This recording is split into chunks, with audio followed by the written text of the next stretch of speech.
Bismillahirrahmanirrahim. Assalamualaikum warahmatullahi wabarakatuh. Bagaimana kabarnya hari ini teman-teman? Semoga selalu sehat.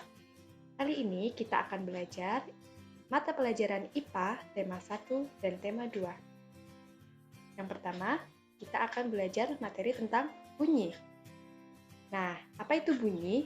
Bunyi merupakan getaran yang merambat. Contoh bunyi dalam kehidupan sehari-hari misalnya suara musik, suara kendaraan bermotor, suara pesawat, suara orang berbicara, suara tantangan, dan masih banyak lainnya. Nah, bagaimana sih syarat terdengarnya bunyi? Yang pertama yaitu adanya sumber bunyi. Ya, semua benda atau alat yang dapat menghasilkan bunyi. Contohnya, alat musik seperti misalnya gitar dapat dimainkan dengan dipetik, maka akan menghasilkan suara. Kemudian yang kedua, syarat terdengarnya bunyi yaitu adanya media perantara. Media perantara bunyi bisa berupa zat padat, zat cair, atau zat gas. Nah, contoh zat padat, misalnya ketika seseorang memukul paku menggunakan martel di dinding, maka media perantaranya adalah dinding. Yang kedua, misalnya zat cair, yaitu suara gerakan ikan yang berebut makanan di air. Yang ketiga, contohnya zat gas atau udara, yaitu saat kalian berbicara dengan teman kalian, maka suara dari mulut kalian akan merambat melalui udara dan sampai ke telinga teman kalian. Yang ketiga, yaitu penerima. Penerima yaitu pendengar bunyi yang berada pada jarak jangkauan bunyi. Nah, besar atau kecilnya bunyi dipengaruhi oleh faktor yang pertama yaitu jarak sumber bunyi terhadap penerima. Yang kedua, kuat atau lemahnya getaran yang dihasilkan. Dan yang ketiga, energi yang dibutuhkan untuk menggerakkan benda. Nah, di sini ada istilah efek Doppler ya. Artinya, semakin jauh sumber bunyi, maka semakin lemah juga bunyi yang terdengar. Dan apabila sumber bunyinya semakin dekat, maka bunyinya akan semakin terdengar jelas. Yang ketiga, klasifikasi bunyi. Berdasarkan frekuensi. Apa itu frekuensi? Frekuensi merupakan banyaknya getaran per detik. Nah, berdasarkan frekuensinya, bunyi ada 3. Yang pertama, bunyi infrasonik, yaitu bunyi yang frekuensinya kurang dari 20 Hz. Ya. Dan contohnya pada hewan jangkrik, angsa, dan juga anjing. Contoh, ketika kalian mendengar suara jangkrik, kalian mendekat kepada hewan jangkrik. Tetapi tiba-tiba saat kalian mendekat, jangkriknya langsung diam karena mereka memiliki kemampuan bunyi infrasonik.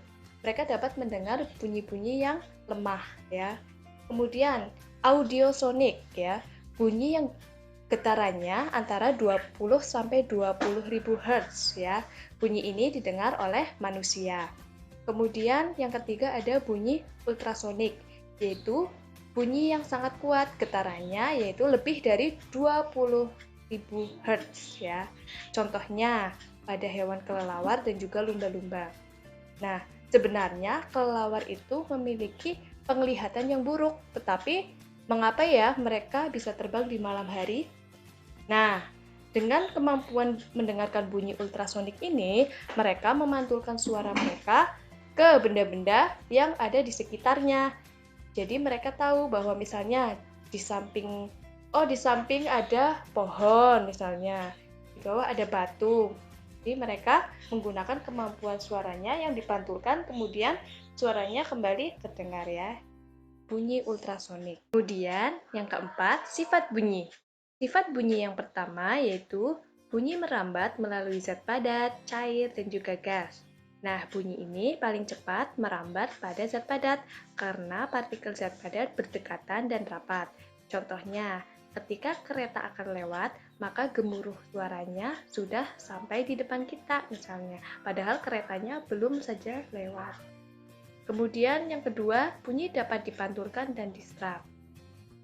Nah, yang pertama pemantulan bunyi. Pemantulan bunyi ada 2. Yang pertama yaitu gaung atau kerdam, yang kedua ada gema. Gaung atau kerdam yaitu Bunyi yang diperoleh dari hasil pemantulan bunyi yang jaraknya dekat, sehingga bunyinya terdengar kurang jelas dan mengganggu pendengaran. Sebagian bunyi pantul terdengar bersamaan dengan bunyi aslinya. Biasanya terjadi pada jarak antara 10-20 meter. Contohnya, ketika suara di bioskop, suara di gedung, dan suara studio musik. Yaitu gema. Gema terjadi apabila bunyi yang dipantulkan oleh dinding yang jaraknya jauh, biasanya lebih dari 20 meter. Akibatnya, bunyi pantulnya terdengar setelah bunyi asli. Contoh gema, misalnya saat kita berteriak di lapangan atau stadion, kemudian di gua-gua, di lembah-lembah, dan juga bukit. Maka ketika kita berteriak, suaranya nanti akan memantul, dan seolah-olah ada yang meniru suara kita, padahal itu suara kita sendiri. Selanjutnya, penyerapan bunyi. Nah, penyerapan bunyi ini biasanya digunakan untuk menghindari terjadinya gaung. Contohnya, busa, styrofoam, karpet, kain wol, dan juga gabus. Nah, biasanya peredam bunyi ini digunakan pada bioskop, kemudian di studio musik ya. Nah, kita akan belajar indera pendengar manusia, yaitu telinga. Nah, di sini ada gambar telinga dan bagian-bagian telinga. Yang pertama, ada telinga bagian luar yang meliputi daun telinga, kemudian lubang telinga, ada saluran telinga. Kemudian telinga bagian tengah, di situ ada gendang telinga dan juga saluran eustasius. Kemudian ada 3 tulang pendengaran, yaitu tulang martil, landasan, dan sanggurdi. Atau biasa disingkat dengan malas ya, martil, landasan, sanggurdi. Kemudian di bagian telinga dalam ada 3 saluran setengah lingkaran dan juga ada koklea atau rumah siput karena bentuknya seperti cangkang siput. Nah, yang pertama telinga bagian luar. Kita akan mempelajari fungsinya ya. Daun telinga berfungsi sebagai alat penangkap gelombang suara dari luar. Kemudian ada lubang telinga, fungsinya sebagai jalan masuk bunyi ke dalam telinga. Kemudian ada kelenjar minyak ya, di saluran telinga ada kelenjar minyak. Nah, biasanya minyak ini untuk membunuh serangga yang masuk dalam telinga. Selain itu juga untuk membasahi lubang telinga agar tidak kering. Kemudian telinga bagian tengah ada gendang telinga. Gendang telinga merupakan selaput tipis yang paling pekat terhadap suara. Fungsinya untuk menerima getaran bunyi yang ditangkap daun telinga. Sedangkan tulang pendengaran yang terdiri dari 3 tadi ya, malas, martil, landasan, sanggurdi, berfungsi untuk mengantarkan getaran dari gendang telinga ke telinga bagian dalam. Kemudian ada saluran eustasius. Fungsinya menghubungkan telinga bagian tengah dan rongga mulut. Ya, selain itu juga untuk menyeimbangkan tekanan udara pada telinga bagian luar dengan telinga bagian tengah. Kemudian, telinga bagian dalam terdiri dari rumah siput atau koklea, yang di dalamnya terdapat ujung saraf pendengar. Nah, di dalam koklea ini berisi cairan yang dapat mengubah getaran menjadi sinyal saraf. Terdapat lebih dari 20.000 sel rambut mikroskopis dan hanya bisa dilihat dengan mikroskop ya. Kemudian ada tingkap jorong dan tingkap bundar. Kemudian ada 3 saluran setengah lingkaran ya, yang tadi pada gambar. Pada pangkal 3 saluran setengah lingkaran terdapat sakulus dan utriculus untuk mengetahui gerak badan yang fungsinya sebagai alat keseimbangan tubuh. Nah, bagaimana cara kerja indera pendengar? Yang pertama, ada gelombang bunyi. Kemudian, gelombang bunyi itu diterima dan ditangkap oleh daun telinga. Kemudian, setelah itu bunyinya masuk ke lubang dan saluran telinga dan diteruskan ke gendang telinga. Setelah itu, getaran bunyi itu akan diteruskan ke tulang pendengaran, kemudian ke rumah siput, kemudian ke saraf pendengaran. Dari saraf pendengaran ditransfer ke otak. Dan ketika sudah sampai otak, maka bunyi dapat terdengar. Selanjutnya ada gangguan pada indera pendengar. Yang pertama ada tuli. Tuli sendiri dibagi menjadi dua, tuli konduksi dan tuli saraf. Tuli konduksi disebabkan oleh pecahnya gendang telinga, bisa juga karena penebalan gendang telinga, kemudian adanya penyumbatan saluran telinga tengah oleh minyak serumen atau benda, dan pengapuran pada tulang-tulang pendengaran. Sedangkan tuli saraf yaitu diakibatkan oleh kerusakan syaraf dan tidak dapat disembuhkan, hanya saja dapat ditolong dengan alat bantu dengar. Kemudian ada gangguan otitis eksterna, otitis media, dan otitis interna. Otitis eksterna yaitu peradangan telinga luar akibat sering kemasukan air misalnya, kemudian menjadi lembab dan dapat berjamur. Kemudian disebabkan juga oleh menggaruk telinga yang terlalu keras. Bisa juga disebabkan oleh luka atau cedera dan juga kulit kering. Sedangkan otitis media yaitu gangguan telinga tengah akibat virus atau bakteri. Biasanya dialami oleh anak-anak, seperti keluarnya cairan dari telinga yang berwarna kekuningan atau kehijauan dan baunya busuk. Kemudian ada otitis interna. Otitis interna ini disebabkan oleh infeksi bakteri atau virus di bagian telinga dalam. Kemudian ada gendang telinga yang pecah ya. Dan yang keempat ada otosklerosis. Otosklerosis merupakan tulang pendengaran yang kaku dan telinganya sulit mendengar serta sering mendengar suara berdenging ya.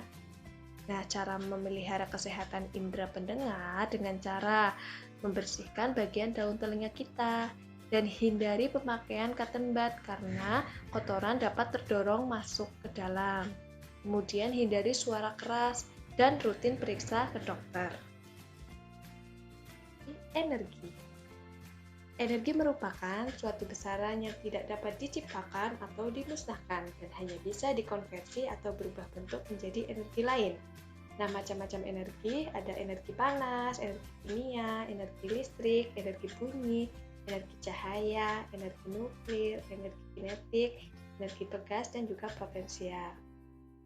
Sekarang kita akan belajar apa sih manfaat energi matahari, yaitu sebagai sumber penerangan, kemudian berperan dalam siklus perputaran air, misalnya ada proses hujan, jadinya hujan ya, kemudian membantu proses pengeringan, kemudian bentuknya vitamin D yang membantu kesehatan tulang, kemudian membantu proses fotosintesis pada tumbuhan, dan juga menghasilkan energi listrik pada panel surya. Kemudian terjadinya angin. Bagaimana terjadinya angin? Angin terjadi karena adanya perbedaan suhu udara. Pada daerah yang bersuhu tinggi memiliki tekanan udara yang rendah, sedangkan daerah yang bersuhu lebih rendah memiliki tekanan udara yang tinggi. Dan angin itu bergerak dari daerah yang bertekanan tinggi ke daerah yang bertekanan rendah. Angin dapat dimanfaatkan sebagai untuk menggerakkan kincir angin. Nah, putaran kincir angin itu dapat menghasilkan energi gerak. Nah, manfaat kincir angin apa? Yaitu untuk mengeringkan biji-bijian, kemudian memompa air di sawah, dan juga menggerakkan alat penumbuk padi, serta menghasilkan energi listrik. Nah, kincir angin ini sudah banyak digunakan di negara Belanda ya. Kemudian perubahan bentuk energi. Perubahan bentuk energi yang pertama yaitu perubahan bentuk energi listrik menjadi energi panas. Contohnya pada solder listrik, kan itu dari listrik kemudian diubah menjadi ke energi panas. Kemudian ada setrika listrik, kemudian ada juga rice cooker. Yang kedua, perubahan energi listrik menjadi energi cahaya. Contohnya pada lampu ya. Kan lampu dari energi listrik kemudian menghasilkan cahaya. Yang ketiga ada perubahan energi listrik menjadi energi gerak. Contohnya pada mesin cuci, mixer, dan kipas angin. Nah, bagaimana kok bisa jadi gerak? Kan itu listrik. Kemudian listrik menggerakkan mesinnya dan kemudian baling-baling kipas itu akan bergerak seperti itu. Jadi dapat mengubah energi listrik menjadi energi gerak. Yang keempat, yaitu perubahan energi listrik menjadi energi bunyi, contohnya pada radio, televisi, dan juga smartphone. Selanjutnya kita akan belajar energi alternatif. Sumber energi alternatif, yaitu energi yang tidak akan habis dan tersedia melimpah di sekitar kita, disebut dengan energi alternatif. Contoh energi alternatif, yang pertama matahari. Nah, ini gambar panel surya ya. Nanti cahaya matahari akan dikumpulkan, panasnya ya. Panas matahari itu nanti akan dikumpulkan di panel surya tersebut dan nanti akan diubah menjadi listrik. Kemudian angin ya. Angin juga merupakan energi alternatif yang dapat menggerakkan turbin ya atau kincir angin. Nah, kemudian kincir angin tersebut diubah menjadi energi listrik. Selanjutnya ada air ya. Air dapat digunakan sebagai energi alternatif ya. Contohnya di ini ada gambar bendungan Panglima Besar Jenderal Sudirman yang ada di Banjarnegara. Di sana dibangun PLTA ya, pembangkit listrik tenaga air. Dan listriknya itu untuk kebutuhan listrik di Jawa Bali. Kemudian energi panas bumi atau energi geotermal. Ini adalah gambar contoh PLTUPB ya yang ada di Batu Raden. Kemudian ada gelombang air laut juga digunakan untuk diubah menjadi energi listrik. Selanjutnya kita akan belajar biomasa ya. Biomasa yaitu bahan bakar yang berasal dari makhluk hidup, baik hewan maupun tumbuhan. Biomasa ini dibagi menjadi 3 jenis. Yang pertama, biodiesel. Berasal dari tumbuhan berbiji yang mengandung minyak. Contohnya bunga matahari, jarak, kelapa sawit, kacang tanah, dan kedelai. Dan biodiesel ini digunakan untuk menggantikan solar. Kemudian yang kedua ada bioetanol. Bioetanol ini berasal dari ubi, jagung, atau sagu. Biasanya digunakan untuk menggantikan bensin atau premium. Sedangkan biogas berasal dari kotoran hewan yang telah diproses dan menghasilkan gas metana. Kemudian digunakan sebagai sumber energi panas untuk kompor. Energi alternatif dari buah dan sayuran, contohnya ada dari jeruk nipis. Kalian kemarin sudah melakukan percobaan ya, menyimak percobaan jeruk nipis. Bisa menghasilkan listrik. Kemudian ada kentang juga dapat menyalakan lampu ya. Ada apel juga dan ada kulit pisang. Terima kasih teman-teman, semoga bermanfaat, tetap semangat belajar. Wassalamualaikum warahmatullahi wabarakatuh.